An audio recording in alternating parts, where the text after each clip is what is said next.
यो कतिलाई त नि यो 3 महिना टाइममा अब्जेक्टिभ कसरी गर्ने होला जस्तो लाग्छ। एउटा कुरा त तिम्रो सिलेबसमा पनि अब्जेक्टिभ एड भइसकेको छ भनेपछि प्लस पोइन्टै हुन्छ। अर्को कुरा अब्जेक्टिभले चाहिँ तिमीले लर्न गरेको नलेज छ नि त्यसलाई स्ट्रङ बनाइन्छ कि धेरै बेरसम्म रिटेन गराइन्छ त्यो इन्फर्मेसनले। त्यही भएर अब्जेक्टिभलाई पनि नबिर्सिनु। एक्लैले 2 वर्ष प्रिपेयर गर्न गाह्रो छ क्या, विदाउट सपोर्ट तिमीलाई गाह्रै हुन्छ कि कन्सिस्टेन्टली प्रिपेयर गर। त्यही भएर म के भन्न चाहन्छु, आफ्नो साथीहरू खोज्नु जसले पनि तिमीले जस्तो थट राखेको छ, जसलाई पनि आउने आफ्नो ठ्याक्क फर्स्ट सीईमा राम्रो रिजल्ट ल्याउँछ त्यस्तो भयो। त्यसपछि उसँग आफ्नो ग्रुप बनाउने, डिस्कस गर्ने, त्यसपछि केही क्वेसन तिमीले पढेको छ भने सकेसम्म टपिक पनि म यो पढ्छु त पनि यो नै पढेँ हामी डिस्कस गरौँ भन्ने हिसाबले पढ्ने कि। इन्स्टिट्युट जोइन गरे पनि नगरे पनि इन्स्टिट्युटको बुक चाहिँ किनेर राख्ने, यो चाहिँ एकदम इम्पोर्टेन्ट छ। तिमी पढ्छौ अब्जेक्टिभ प्याटर्नका बुकहरू म्याक्सिमम, अनि अब्जेक्टिभ प्याटर्नमा कसरी फरक रहेछ, कसरी टिप्स ट्रिक्सहरू हल्का फरक हुन्छ नि अब्जेक्टिभ प्याटर्नको, त्यो तिमीलाई नोटै हुँदैन क्या। अनि पछिको त्यो 3 महिना टाइममा तिमीले सकेसम्म के गर्ने भन्ने एकदम अन्यलमा हुन्छ कि। त्योभन्दा राम्रो सुरुदेखि नै बुक चाहिँ किनेर राख्ने, ठ्याक्क आफ्नो बुक र त्यो बुकलाई हल्का हल्का कम्पेयर गर्दै जाने कि। तिमीलाई आज टपिक कलेजमा पढायो भने त्यसको चाहिँ अब्जेक्टिभ गर्ने होइन, त्यसको चाहिँ अब्जेक्टिभ हेर्ने। तर यदि टाइम छैन भने पछाडितिर चाहिँ फर्किनु परेन। पछि त्यो 3 महिना 4 महिना टाइम रहन्छ नि, त्यतिखेरै त्यो पछाडि फर्केर त्यहाँको क्वेसनहरू सल्भ गर्नु हो। अहिले चाहिँ जे होस्, अब जहाँबाट छौ तिमी जुन लेभलमा छौ 11मा भए पनि 12 भने अबदेखि चाहिँ अब्जेक्टिभ प्याटर्न हेर्न थाल्ने है त। ल 11मा 12मा भएको विद्यार्थीले यति गर्यो भने चाहिँ अरूभन्दा तिम्रो नाम निस्किने चान्स एकदम बढेर जान्छ। हेलो भाइ बहिनीहरू, वेलकम टु द च्यानल। भिडियोको टाइटल हेरेर नै थाहा भइसकेको होला हामी के को कुरा गर्न लागिरहेछौँ। तैपनि यो भिडियो बनाउनुको पछाडिको रिजन चाहिँ मेरो च्यानलमा यो सबभन्दा फर्स्ट क्वेसन थियो, दाइ म 11 क्लासमा छु, मैले कसरी प्रिपेयर गरेँ भने चाहिँ मेरो एक बेलाको सी 2023मा चाहिँ राम्रो हुन्छ भन्ने थियो।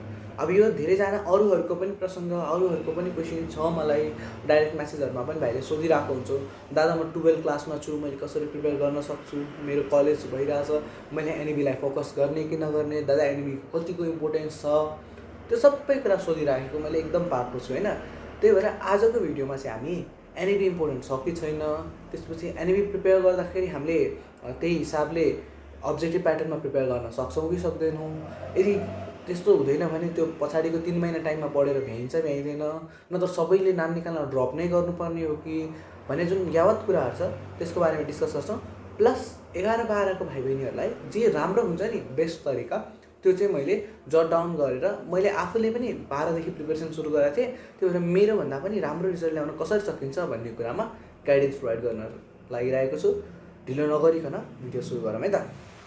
ल मैले अब 11-12को भाइ बहिनीलाई भन्नुपर्ने कुराहरूमा चाहिँ 6-7वटा पोइन्ट्सहरू छ, म त्यही अनुसार भनिदिन्छु है त। सबैभन्दा पहिला मैले भन्नुपर्ने भनेको भाइ बहिनीहरू जति चाँडो सुरु गर्यो नि प्रिपेयर गर्न त्यति राम्रो, किनकि जति चाँडो सुरु गर्छौ तिमी त्यही हिसाबको कम इफोर्ट चाहिन्छ क्या। लास्टको 3 महिनामा बिहानदेखि बेलुकैसम्म पढेर पनि सायद नाम ननिक्ले होला, तर 11देखि नै कन्सिस्टेन्टली 1 आवर 2 आवर पढेको छ भने उसको डेफिनेटली नाम निस्किन्छ क्या अब्जेक्टिभ प्याटर्नमा है। अब फर्स्ट पोइन्ट भयो, तिमीले सुरुबाट पढ्न थाल्नु पऱ्यो। अहिले जस्तै कोही 12मा छौ भने पनि नि उसले चाहिँ अबदेखि नै पढ्न थाल्ने कि भोलि पढ्छु, एक्जाम आउनु लाग्छ, एक्जाम 1 महिना छ भन्नु नगर्ने। एक्जाम आउनु लाग्छ भने 1 हप्ता एक्जामको लागि प्रिपेयर गर्ने, त्यो ठिक छ, सब्जेक्टिभ प्याटर्न मात्रै हेर्ने, त्यतिखेर अब्जेक्टिभमा फोकस नगर्ने। तर जे होस् हरेक दिन एटलिस्ट 1 आवर अथवा एटलिस्ट 1 टपिक हुन्छ नि तिमीलाई पढाएको कलेजमा, त्यसको अब्जेक्टिभ प्याटर्नमा हेर्ने, क्वेसनहरू गर्नु पऱ्यो। मतलब consistency is the key to success, first point है त। अब सेकेन्ड पोइन्ट मैले भन्नुपर्ने चाहिँ भाइ बहिनीहरू 11-12मा प्रिपेयर गरिरहेको छौ भने नि एनइबी एकदम इम्पोर्टेन्ट छ क्या। तिमीले 11-12को मेन एक्जाम हो एनइबी, अनि एनइबीले चाहिँ तिमीलाई पछि पनि एकदम धेरै इम्पोर्टेन्ट रोल प्ले गर्छ क्या। अब एनइबीलाई नै फोकस नगरिकन अब्जेक्टिभ चाहिँ प्रिपेयर गर्ने होइन, धेरैजनाले मिस्टेक गर्छन् होइन। आफ्नो बेलामा 11-12 पनि राम्ररी नै पढ्ने, तिमीलाई लाग्न सक्छ दादा मैले 11-12 पढेँ भने त फ्रेसमा नाम निकाल्न सक्दिनँ होला, होइन त्यस्तो होइन। 11-12 राम्ररी पढ्यो भने त्यसको नलेज एकदम काम लाग्छ। मैले कहाँ काम लाग्छ पुरानो भिडियोहरूमा पनि भनेको छु, अहिले पनि सुन। जुन गाह्रो क्वेसनहरू हुन्छ नि त्यो तिम्रो कतिको स्ट्रङ फाउन्डेसन छ त्यसमा भर पर्छ क्या। त्यो भएर अरूले बिगारेको क्वेसन पनि तिमीले मिलाउने चान्स बढी हुन्छ यदि तिम्रो 11-12 स्ट्रङ छ भने है त। त्यही भएर एनइबीलाई पनि उति नै फोकस गर्ने। जस्तै अब कसरी गर्न सकिन्छ, कसरी एउटा ब्यालेन्स ल्याउन सकिन्छ भन्ने लाग्यो भने जस्तै सबैजना भाइ बहिनीहरूलाई त थाहा छ कि 11-12मा 75% ल्याउन जति गाह्रो छ 85% ल्याउन त्योभन्दा धेरै गाह्रो छ। यसमा के लाग्छ, जियोमेट्रिक प्रोग्रेसन जस्तो हुन्छ होइन। हल्का एउटा लेभलसम्म 70-75% ल्याउनु चाहिँ सजिलो हुन्छ, त्यहाँदेखि चाहिँ 10% अझ बढाउनु पऱ्यो भने एकदम धेरै मेहनत लाग्छ। अझ झन् 90 ल्याउनु पऱ्यो भने त होल इयर राम्ररी पढ्नुपर्छ भन्ने हुन्छ नि। हो त्यो जुन ग्याप छ नि तिमीलाई लागेको, अब कसैको 75 हुन्छ बेन्चमार्क, कसैको 85 हुन्छ, त्यो आफ्नो बेन्चमार्क सेट गर्ने। त्यसपछि 85 बाट 90 ल्याउन मलाई गाह्रो छ, अथवा 75 बाट 80 ल्याउनु चाहिँ मैले यति धेरै मेहनत गर्नुपर्छ भने त्यो जुन एक्स्ट्रा मेहनत हुन्छ नि त्यो चाहिँ अब यता अब्जेक्टिभ प्याटर्नमा गर्ने कि। हल्का फरक चाहिँ के भयो भन्दा तिमीले 80% चाहिँ इफोर्ट दियौ, अथवा यसरी बुझ न, तिमीले थोरै इफोर्ट दियौ अथवा लिमिटेड इफोर्ट दियौ, अनि त्यो इफोर्टले हाम्रो एनइबीको एक्जाम राम्रो भइहाल्छ। त्यसपछि एकदम हाई सबैतिर एकदम बढी इफोर्ट दिएर जुन अलिकति मार्क्स बढ्नेवाला छ नि त्यो चाहिँ अब इफोर्ट अब्जेक्टिभ प्याटर्नमा लाउनु पऱ्यो। ओके, थर्ड पोइन्ट चाहिँ सुरुदेखि नै अब्जेक्टिभ हेर्ने। अब मैले सुरुमादेखि कन्सिस्टेन्सी इज द की त भनिहालेँ, तर साथमा अब्जेक्टिभ क्वेसनलाई चाहिँ त्यति धेरै फोकस गरेर राख्दैन कि कन्सिस्टेन्सी तर प्याटर्न हेर्छु, क्वेसनहरू चाहिँ पछि नै प्र्याक्टिस गरौँला भनेर भनिरहेको हुन्छन् भाइ बहिनीहरू। त्यस्तो नगर्ने के। आफूले एउटा च्याप्टर पढाएको छौ भने नि ठ्याक्कै त्यही च्याप्टरको एमसिक्यू गरिहाल्ने। अहिले मेरो भाइ पनि 11 क्लासमा छ, अनि उसले पनि प्रिपेयर गर्दाखेरि जस्तै अर्थम उसको पढाइ भइसकेको छ, अनि मैले उसलाई के भनिरहन्छु भन्दा ल त्यसको चाहिँ हाम्रो रिफ्रेसर अथवा मोड्युल बुकबाट अर्थम गरिहाल। अब सुरुमा चाहिँ उसलाई गाह्रो लाग्दो रहेछ, तर बायोलोजी चाहिँ सुरुदेखि नै उसले पिकअप गरिरहेछ कि। अनि त्यो भयो भने नि पछिसम्म तिमीलाई त्यही ह्याबिट बस्छ क्या। अब्जेक्टिभ प्याटर्नमा पनि हेर्न सक्छौ। यो कतिलाई त नि यो 3 महिना टाइममा अब्जेक्टिभ कसरी गर्ने होला जस्तो लाग्छ। एउटा कुरा त तिम्रो सिलेबसमा पनि अब्जेक्टिभ एड भइसकेको छ भनेपछि प्लस पोइन्टै हुन्छ। अर्को कुरा अब्जेक्टिभले चाहिँ तिमीले लर्न गरेको नलेज छ नि त्यसलाई स्ट्रङ बनाइन्छ कि, धेरै बेरसम्म रिटेन गराइन्छ त्यो इन्फर्मेसनले। त्यही भएर अब्जेक्टिभलाई पनि नबिर्सिनु। अब यो त जेनरल कुरा थियो होइन। अब तिमीले एज ए स्टुडेन्ट चाहिँ के चाहिँ युनिक गर्न सक्छौ भन्ने कुरा सुन है। फर्स्टमा तिम्रो कलेजमा अथवा तिम्रो सेक्सनमा होइन जो स्टुडेन्ट्सहरू तिमी जस्तै छन् नि, सीईको लागि प्रिपेयर गर्छु भनेर एक किसिमको आफूलाई डेभलप गरिसकेको, आफूलाई त्यो थट राखिसकेको, उनीहरूलाई कन्ट्याक्ट गर्ने अथवा उनीहरूसँग कुरा गर्ने एउटा ग्रुप बनाउने मजाले है। एक्लैले 2 वर्ष प्रिपेयर गर्न गाह्रो छ क्या। विदाउट सपोर्ट तिमीलाई गाह्रै हुन्छ कि कन्सिस्टेन्टली प्रिपेयर गर। त्यही भएर म के भन्न चाहन्छु, आफ्नो साथीहरू खोज्ने जसले पनि तिमीले जस्तो थट राखेको छ, जसलाई पनि आउने आफ्नो ठ्याक्क फर्स्ट सीईमा राम्रो रिजल्ट ल्याउँछ त्यस्तो भयो। त्यसपछि उसँग आफ्नो ग्रुप बनाउने, डिस्कस गर्ने। त्यसपछि के क्वेसन तिमीले पढेको छ भने सकेसम्म टपिक पनि म यो पढ्छु, त पनि यो नै पढेँ, हामी डिस्कस गरौँ भन्ने हिसाबले पढ्ने कि। त्यो भयो भने म र उसको बिचमा एउटा त सेन्स अफ कम्पिटिसन भइरहेको छ, तिम्रो माइन्ड सधैँ इन्गेज भइराख्ने भयो, मलाई राम्रो गर्नु छ। दोस्रो कुरा, कहिले पनि तिमीलाई हट्न मन लाग्दैन क्या। उसले त गरिरहेछ, मैले छोड्यो भने उसले के भन्छ भन्ने एउटा सानो जे पनि आइरहेको छ कि, अनि त्यसले पनि तिमीलाई अगाडि बढ्न मोटिभेट गरिरहेको छ। त्यही भएर सकेसम्म ग्रुप बनाउने। अब ठुलो ग्रुप 15-16 जना होइन, 6-7 जना, म्याक्सिमम् 4-5 जनादेखि 6-7 जनासम्मको ग्रुप बनाउने अनि डिस्कस गर्ने। मतलब यो फ्रेन्ड सर्कल अथवा फेसबुक ग्रुप, सोसल ग्रुप एकदम इम्पोर्टेन्ट छ है। अनि सुरुदेखि यो सीईसँग रिलेटेड ग्रुपहरू छ नि, अब्जेक्टिभ, पिसिबी, त्यसपछि कम्प्लिट सोल्युसन, ट्रान्सफर, यो सबै जोइन गर्दै गर्ने है। त्यसमा आउने न्युजहरू कस्तो रहेछ, क्वेसन्सहरू भयो भने डिस्कस गर्दै गर्ने। धेरै आफूलाई इन्डल्ज नगर्ने सोसल मिडियामा, तर यस्तो ग्रुपहरूमा चाहिँ हल्का कनेक्ट भएर राखिराख्ने। त्यसपछि अब यो चाहिँ हल्का ऱ्यासनल लाग्न सक्छ होइन, तैपनि 11-12मै हुँदै पनि तिमीले एक्जामहरू चाहिँ दिनुपर्छ। अब इन्स्टिट्युट जोइन गर्छौ गर्दैनौ त्यो तिम्रो कुरा हो, हामी भन्ने केही छैन त्यसमा, तर एक्जाम चाहिँ दिनुपर्छ है त। एक्जामको लागि तिमीले अब शनिबारै दिन भ्याउँछौ भने राम्रो जाऊ, पैसा सर्टेन 20 रुपियाँ तिर्नुपर्छ क्यारे, अनि एक्जाम दिन पाइन्छ। अनि त्यो एक्जाम देऊ है, आफ्नो लेभल थाहा हुन्छ कि। ठिक छ तिम्रो कति टपिक पढाइ भएको छैन होइन, त्यही पनि पढाइ भएको टपिकमा चाहिँ मैले बिगारेँ कि बिगारेन भनेर सेल्फ इभ्यालुएट त गर्न भयो नि त। अनि टपिक पढाइ नभएको क्वेसनहरू पनि के हुन्छ, तिम्रो एमसिक्यू त अलमोस्ट याद हुनसक्छ क्या। त्यही भएर इक्जाम्सहरू दिने।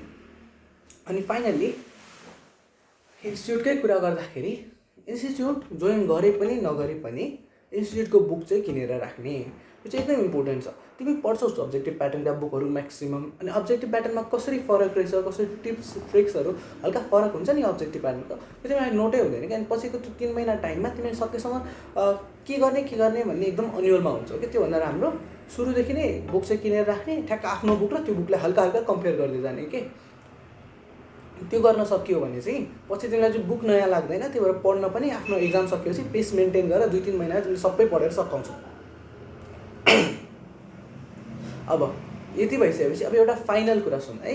यो चाहिँ मैले फेस गरेको हल्का कुरा थियो होइन। जस्तै 11-12मा चाहिँ तिमीले इन्ट्रान्स क्वेसनहरू हल्का ट्रिकी क्वेसनहरू हुन्छ नि त, ट्रिक क्वेसनहरू हुन्छ, झुक्काउने खालको क्वेसनहरू हुन्छ। अनि टिचरहरूले सब्जेक्टिभ प्याटर्नमा पढाउँदाखेरि त्यसरी गर्दा तिमीले प्रिपेयर गर्नुभएको हुन्न होइन। अनि तिमीले क्वेसन सोधेर सरहरूलाई इरिटेट पनि गरिरहेको हुन्छ। त्यो तिम्रो पर्सपेक्टिभबाट त होइन, उताको अर्को टिचरको पर्सपेक्टिभबाट नि त हेर्नुपर्छ। त्यसको कारणले गर्दाखेरि फर्स्टमै आइडेन्टिफाई गर्ने कि कुन टिचरले चाहिँ अब्जेक्टिभ प्याटर्नमा अलिकति भनिदिनुहुन्छ, कुन चाहिँ सजिलो छ। हाम्रो कलेजमा पनि 2-3जना टिचरहरू हुनुहुन्थ्यो हरेक सब्जेक्टको। जस्तै अब्जेक्टिभ प्याटर्नमा सोध्यो भने भाइ यस्तो हुन्छ, नत्र मलाई थाहा भएन म हेरिदिन्छु भन्नुहुन्थ्यो कि। अनि जुन चाहिँ टिचरहरू हुनुहुन्छ नि जो चाहिँ अब्जेक्टिभ प्याटर्नलाई पनि सपोर्ट गर्नुहुन्छ, उहाँ टिचरहरूसँग राम्रो रिलेसन राख्ने। सर मलाई त नाम निकाल्नै छ, त्यही भएर हजुरले हेल्प गरिदिनु पऱ्यो। मलाई केही क्वेसनहरू आएन, मलाई केही थाहा भएन भने म हजुरलाई सोध्छु, हजुरले थाहा भएसम्म मलाई भनिदिनु पऱ्यो भनेर, अथवा थाहा भएसम्म भन्दा नि हजुरले मलाई भनिदिनु पऱ्यो भनेर भन्ने। सुरुदेखि नै के तिमी अब 11मा भए पनि 12मा भए पनि आफ्नो टिचरलाई भन्यो। अनि उहाँले नै अब जति हेल्प गर्नुहुन्छ नि त्यो चाहिँ तिमीलाई एकदम हेल्पफुल हुन्छ। किनकि उहाँले त सब्जेक्टिभ पढाइराख्नु भएको छ भने चाहिँ अब्जेक्टिभको एन्सर तिमीले सब्जेक्टिभमा पायो भने नि सब्जेक्टिभ र अब्जेक्टिभलाई तिमीले कनेक्ट गर्न सक्छौ कि। त्यही भएर ठ्याक्क आफ्नो टिचर चाहिँ नि हरेक सब्जेक्टमा हुनुहुन्छ त्यस्तो टिचरहरू, अनि उहाँलाई क्वेसनहरू सोध्ने है। अब सबैजनालाई सोधेर झन् इरिटेट गर्ने, गाह्रो बनाउने गर्नुभन्दा जो टिचरहरू त्यस्तैमा गरिराख्नु भएको हुन्छ नि उहाँलाई सोध्यो भने एकदम राम्रो हुन्छ। र फाइनल्ली धेरैजना भाइ बहिनीहरूले भन्ने चाहिँ दादा मेरो त अब 12मा पनि क्लास कोर्स 1 सुरु भएको 1-2 महिना भइसक्यो, अब मैले साँच्चै गर्दाखेरि हुन्छ त मेरो पछाडिको मैले फेरि कभर गर्नु र भनेर सोधिरहेको हुन्छ नि। त्यो चाहिँ कस्तो भन्न चाहन्छु भन्दा तिमीलाई आज टपिक कलेजमा पढायो भने त्यसको चाहिँ अब्जेक्टिभ गर्ने होइन, त्यसको चाहिँ अब्जेक्टिभ हेर्ने। तर यदि टाइम छैन भने पछाडितिर चाहिँ फर्किनु परेन। पछि त्यो 3 महिना 4 महिना टाइम रहन्छ नि, त्यतिखेर त्यो पछाडि फर्केर त्यहाँको क्वेसनहरू सल्भ गर्नु हो। अहिले चाहिँ जे होस् अब जहाँबाट छौ तिमी जुन लेभलमा छौ 11मा भए पनि 12मा भने अबदेखि चाहिँ अब्जेक्टिभ प्याटर्न हेर्न थाल्ने है त। ल 11मा 12मा भएको विद्यार्थीले यति गर्यो भने चाहिँ अरूभन्दा तिम्रो नाम निस्किने चान्स एकदम बढेर जान्छ। त्यही हो, आफ्नो एक्जामको रिलेटेड इन्फर्मेसन, आफ्नो एक्जामको रिलेटेड क्वेसन्सहरू, प्याटर्न्सहरू, सिलेबसहरू चाहिँ सुरुदेखि थाहा भएको राम्रो क्या। जति चाँडो थाहा भयो माइन्डलाई त्यति टाइम हुन्छ प्रिपेयर गर्नलाई। जस्तै भोलि वार छ भनेर आज बेलुका पेपर खोजेर त भएन। ठ्याक्क अब हल्का प्रिपेरेसन चाहियो, 1 विक 1 मन्थ 1 इयर जति धेरै प्रिपेरेसन भयो त्यति राम्रो हो। सिमिलरली यो इन्ट्रान्स एक्जामलाई वार सम्झिने, तिम्रो पास रेसियो पनि कति हुन्छ 14,000 200-300जनाले स्कलरसिप पाउने। So prepare in that pattern है। सबैजनाले राम्ररी प्रिपेयर गर्नु। All the best for exams. ल हामीले हाम्रो फर्स्ट क्वेसन च्यानलको चाहिँ रिप्लाई दियौँ। अरू कसैको क्वेसन्सहरू छ भने च्यानलमा कमेन्ट गर्न सक्छौ। म अब एउटा कम्युनिटी ट्याबमा पोस्ट गरिदिन्छु, त्यहाँ गर्न सक्छौ। यो भिडियो मन पऱ्यो भने आफ्नो साथीहरूलाई सेयर गर्न सक्छौ, आफ्नो फ्रेन्ड सर्कल, आफ्नो ग्रुप जुन बनाइरहेको छौ प्रिपेयर गर्ने उनीहरूलाई पनि रेकमेन्ड गर्न सक्छौ। र म्याक्सिमम् भ्युवर्सहरू मेरो चाहिँ नन सब्सक्राइबरहरू हुनुहुन्छ होइन। त्यही भएर सकेसम्म सब्सक्राइब गरेको राम्रो है। अब त्यो हो भने हामीलाई पनि फिल हुन्छ नि त, सब्सक्राइब गरेका छन् भाइ बहिनीहरूले फ्यामिलीलाई हेल्प गरिरहेको छौँ भनेर। अनि केही पनि क्वेसन छ, केही पनि डाउट छ रिलेटेड टु प्रिपेरेसन फर सिए, मेन्टरसिपसँग रिलेटेड, इभन जुलोजीको के टपिक्सहरू पनि म कभर गर्ने सोचिरहेको छु। त्यस्तो छ भने तिमीले मलाई भन्न सक्छौ। म रिलेटिभली भिडियोहरू हाल्दै जान्छु होइन। फर्स्ट कमेन्टको त आइहाल्यो। ल जो भाइले कमेन्ट गरेको थियो उसले यहाँ पनि कमेन्ट गर्नु, म पिन गरेर राखिदिन्छु तिम्रो है त। Thank you all for supporting me.